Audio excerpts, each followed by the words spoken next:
कैसे बच्चों, स्वागत है आप सबका सभी एक बार फिर से आपके अपने चैनल नैनोमीटर क्लासेस में।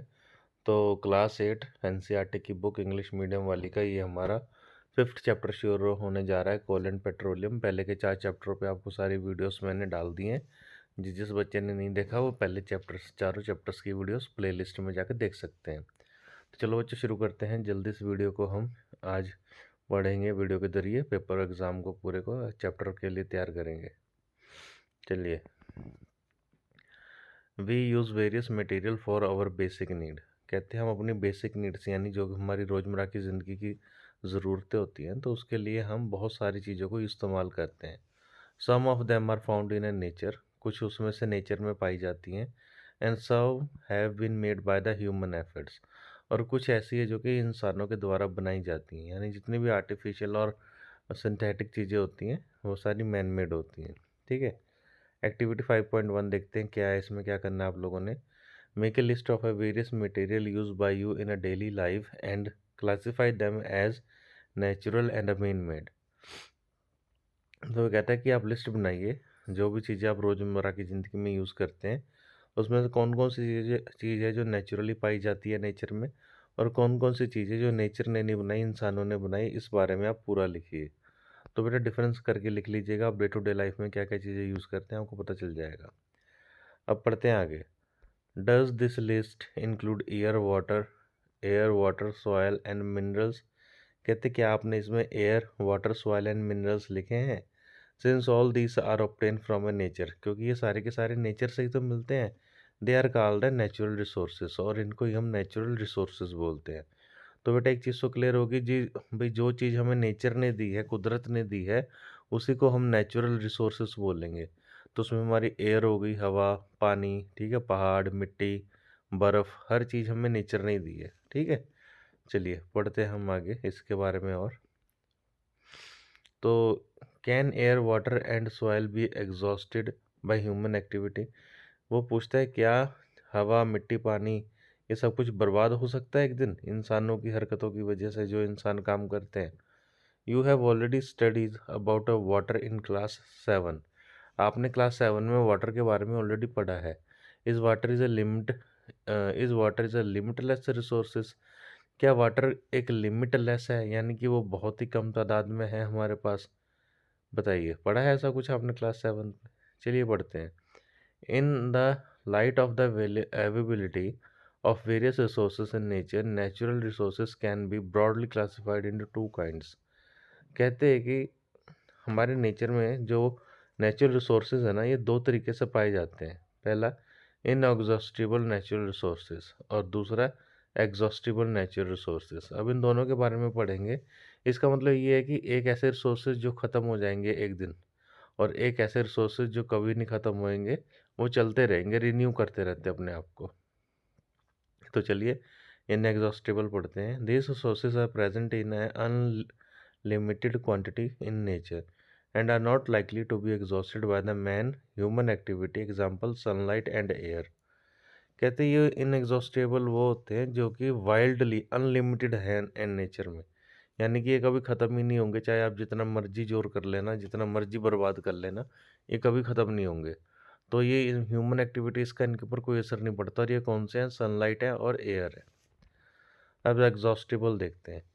The amount of the these resources in nature is limited, they can be exhaustible by the human activity, example of these resources are forest, wild life, mineral, coal, petroleum, natural gas. अब बेटा देखो, ये वो है जो कि अगर हमने यूज़ करने काबू में नहीं किए तो एक दिन ये ख़त्म हो जाएंगे। ठीक है। तो इसकी एग्जांपल देखिए कौन सी है। फॉरेस्ट, हम लोग क्या करते हैं, पेड़ों में से, जंगलों में से पेड़ों को काट लेते हैं, लकड़ी काट लेते हैं। तो जैसे जैसे हम लकड़ी को काटते चले जाएंगे, तो एक दिन क्या होगा, बेसिकली एक दिन सारे के सारे जंगल ख़त्म हो जाएंगे। हम लकड़ी काट के क्या करते हैं, फर्नीचर बनाते हैं। ठीक है। या फिर लकड़ी, जंगल काट के हम कॉलोनी बनाते हैं और वहाँ पे खुद रहते हैं।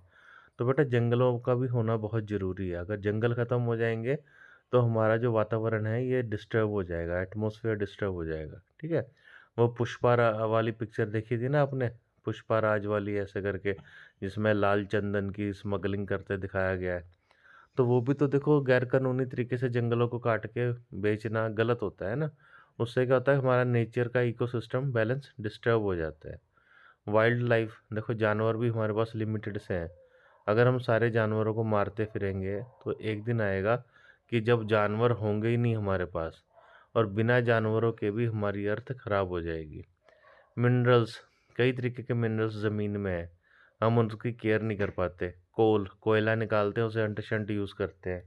पेट्रोल हम यूज़ करते हैं ना स्कूटर्स में मोटरसाइकिल्स में।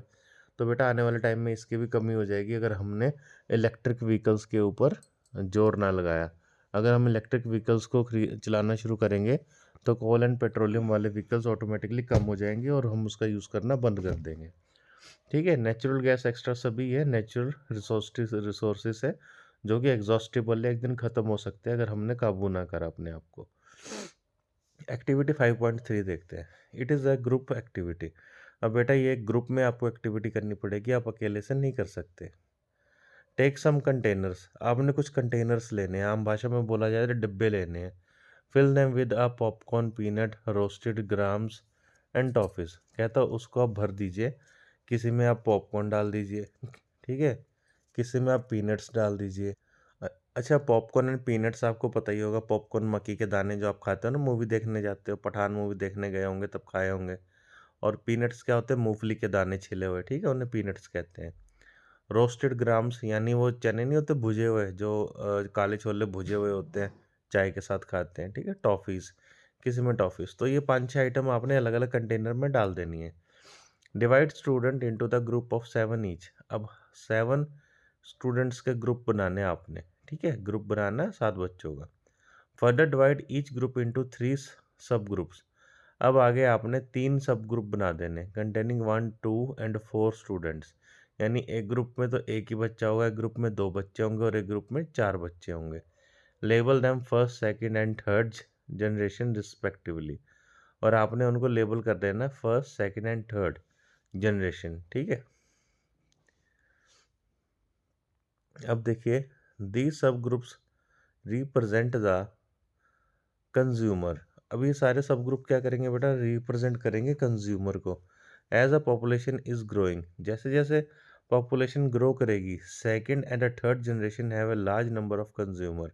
तो वैसे वैसे सेकंड और जो लार्ज थर्ड जनरेशन है उसके लोगों की गिनती भी तो बढ़ जाएगी। देखो फर्स्ट जनरेशन में कितने थे, एक ही आदमी था। सेकंड जनरेशन में कितने बच्चे होंगे, 2 बच्चे होंगे। और थर्ड जनरेशन में कितने हो जाएंगे बताइए, 4 हो जाएंगे। तो ऑटोमेटिकली थर्ड जनरेशन वाला ग्रुप जो है वो बढ़ जाएगा। ऐसे ही देखा जाए तो आप भी एक हो, जब आपकी सेकंड जनरेशन आएगी तो क्या होगा, आपके बच्चे हो जाएंगे, ठीक है, आपकी वाइफ और आपके बच्चे। और थर्ड जनरेशन में आप, आपकी वाइफ, आपके बच्चे और आपके बच्चों के बच्चे। तो समझ आया, इस तरीके से फैमिली बढ़ती चली जाती है, इस तरीके से जनरेशन टू जनरेशन मेंबर्स बढ़ते चले जाते हैं। Put 1 full container for each group on a table. आपने एक कंटेनर, ठीक है, टेबल पे रखना है हर ग्रुप के लिए।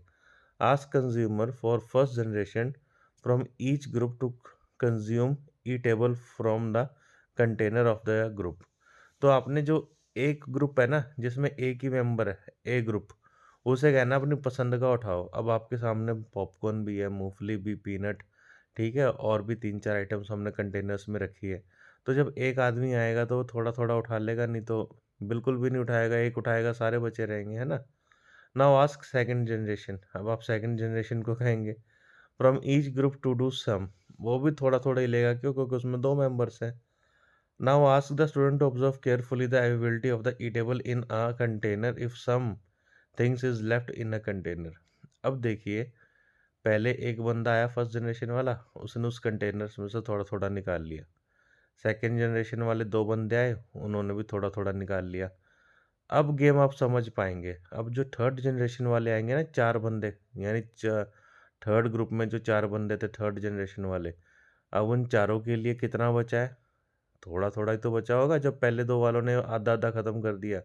और अब देखिए एक चीज़ और, पहली जनरेशन के ने एक ही बंदा था, दूसरी जनरेशन में 2 बच्चे थे और तीसरी जनरेशन में कितने बच्चे हो गए, 4। तो उन चारों के लिए तो ज़रा-ज़रा सा ही बचा ना, वो तो यूटिलाइज़ कर ही नहीं पा रहे। और यही कारण है कि चीज़ें महँगी हो जाती हैं, ठीक है? जब आपके दादा स्कूटर चलाते थे तब स्कूटर तेल का पेट्रोल की कीमत ₹5 होती थी। अब हो गई है ₹100, ₹112। तो यही कारण है, पेट्रोल जैसे कम होता जाएगा, उसे यूज़ करने वाले लोगों की जनसंख्या बढ़ती चली जाएगी और जैसे-जैसे जनसंख्या बढ़ती चली जाएगी, चीज़ें कम होने की वजह से महँगी होती चली जाएँगी, ठीक है? Now finally observe whether all the consumers of the third generation got eatable or not. Also observe if anything is still left in any of the container.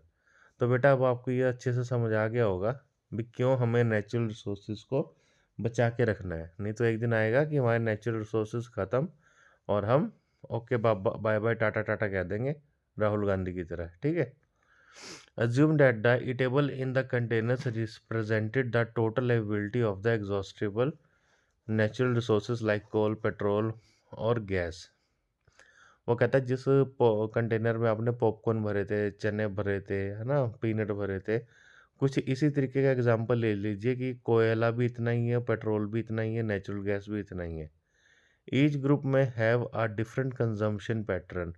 और आप ये देखिए, आपने 3 ग्रुप बनाए थे, एक में 1 मेंबर था, एक में 2 मेंबर थे, एक में 4 मेंबर थे। तो हर ग्रुप में मेंबर्स के हिसाब से अपने अपने हिसाब से कंज़्यूम किया चीज़ को, ठीक है? चाहे उसने पॉपकॉर्न उठाए, मूँगफली उठाई या फिर उसने कोयला, पेट्रोल रिसोर्सेज़, नेचुरल गैस उठाए। तो जिसके जितने मेंबर थे उसने उतना ज़्यादा उठाया, ठीक है ना?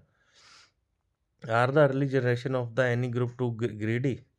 क्या पहली जनरेशन्स ग्रीडी थी? नहीं, नहीं थी ना। क्यों? क्योंकि एक बंदा था मज़े से यूज़ करके चला गया, जितना उसे करना था।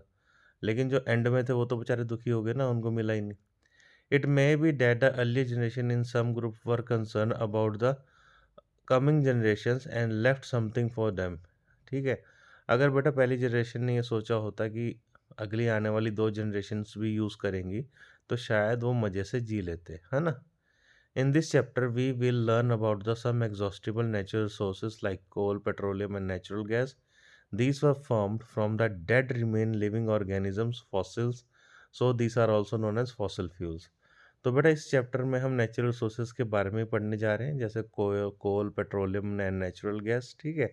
और ये सारे कैसे बने हैं? ये सारे डेड एनिमल्स के और डेड प्लांट्स के अवशेषों से, यानी जब कोई प्लांट एनिमल मिलियंस और ट्रिलियंस ईयर तक मर के ज़मीन के नीचे दबा रहता है ना, तो एक सर्टेन टेम्परेचर पे जाके वो फॉसल फ्यूल्स में कन्वर्ट हो जाता है, ठीक है?